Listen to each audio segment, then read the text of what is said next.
Warning, the following video contains spoilers for Wings of Fire Legends Darkstalker by 2E.T. Sutherland. If you don't want spoilers for this book or haven't read it yet, please do not watch this video. Go watch my spoiler-free review, which I'll be making later. You have been warned.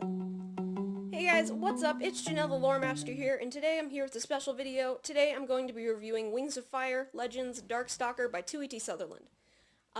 So in case you guys don't know, Wings of Fire is my favorite book series. I just freaking love it. I love the artwork, I love the characters. The main character is dragons, so I mean, it's just, I love it and stuff. So yeah.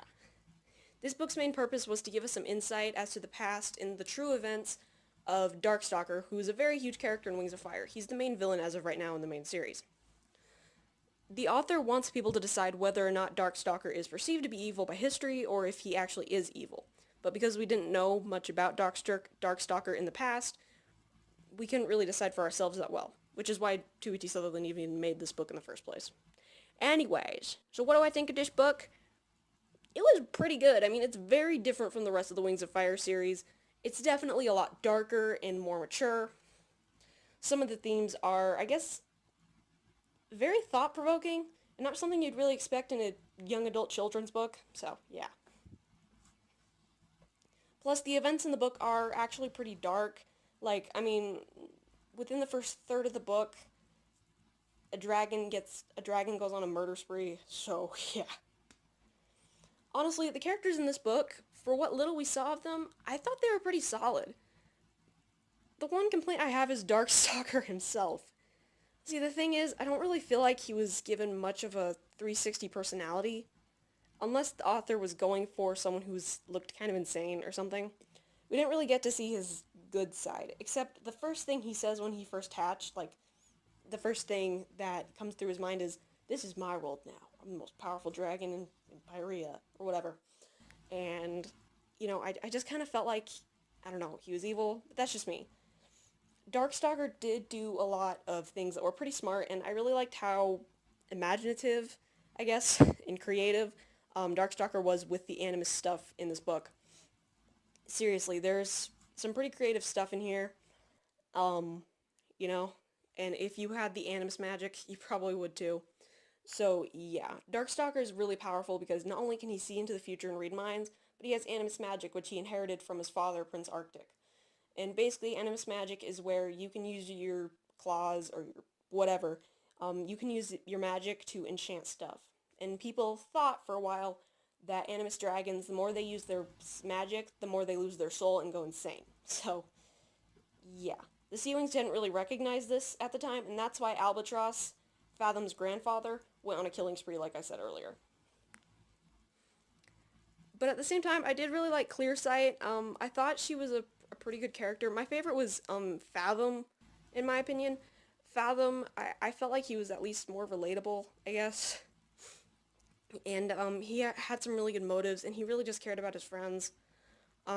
You know, and I really liked the dynamic he had with Indigo and Darkstalker, where both were kind of trying to be the voice of reason to them. Darkstalker was trying to lead him down more of a shadier path, and Indigo was like, no, you can be happy even without your Animus magic and stuff, you know, and I really liked that. And then you could really feel like Darkstalker, or not Darkstalker, Fathom felt really betrayed when Darkstalker, you know, used his magic to make Indigo go away. Because that kind of just shows to me that, like, Darkstalker, he doesn't, I mean, he says that he cares about other dragons, but I feel like he's only doing this for his own amusement, you know? He loves Clearsight, but he likes being with Clearsight, which is why he did all this stuff for her. You know what I'm saying? And so, you know, I really feel bad for Fathom, but I'm glad how the book turned out. Even if I did kind of know what was going to happen at the end, because I already read book 6 and stuff, and they reveal what happened, the gist of what happened to Darkstalker in book 6 when Moonwatcher reads a history scroll. But anyways, and I thought it was really cool to see the Night Kingdom before they, you know, disappeared and stuff. So it's a pretty cool book. Also, I got the special edition, which is the Barnes & Noble exclusive. It comes with the pieces for Wings over Pyrea, which is like this board game for Wings of Fire. I'm showing it on screen right now, so yeah, pretty cool.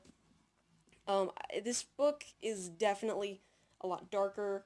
And it doesn't have nearly as much action or anything like that as it does in the other books. It certainly does have some action, but like I said, not as nearly as much.